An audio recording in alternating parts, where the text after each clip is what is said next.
Hello అండి, మీరు బాగున్నారండి? మేము బాగున్నామండి. ఈ రోజు వచ్చి బోటి ఫ్రై చేస్తామండి. ముందుగానే వేడి నీళ్ళతో బాగా క్లీన్ చేసి పెట్టినానండి. ఇప్పుడు బోటి ఫ్రై ఎలా చేస్తామో చూస్తాం. ఫస్ట్ కుక్కర్ పెడతామండి,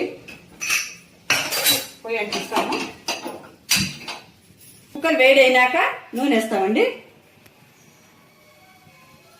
నూనె వేడైందండి, ఉల్లిపాయలు వేస్తాము. ఉల్లిపాయలు బాగా ఎర్ర కావాలండి. ఇలా ఎర్ర అయినాకండి ఇట్లా కూర వేస్తున్నామండి.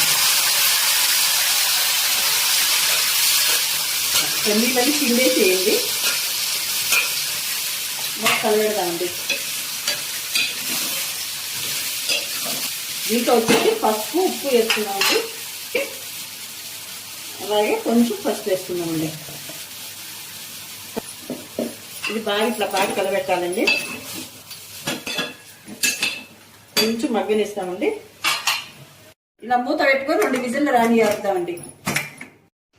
ఇదిగండి 2 విజిల్లు వచ్చినాక చూస్తాము. బాగా ఉడికిందండి, బాగా ఉడికింది. దీంట్లో కారము మసాలాలు వేస్తామండి. తగినంత కారం వేసుకున్నామండి.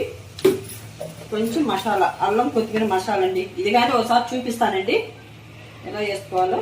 1 స్పూను మసాలా అండి, కొంచెం ధనియాల పొడి, కొంచెం ధనియాల పొడి అండి, కొంచెం వచ్చేసి కొబ్బరి,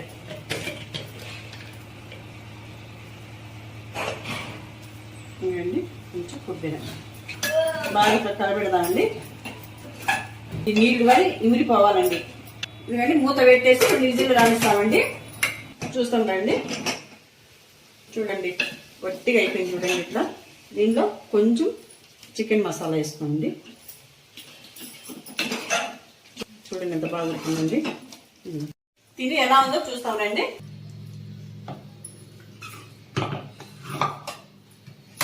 చూస్తామండి టేస్ట్.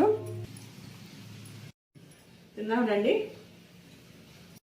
చాలా బాగుందండి, బాగా కుదిరింది. మీరు ట్రై చేయండి. మరిన్ని వీడియో కోసం మా ఛానల్ని సబ్స్క్రైబ్ చేయండి.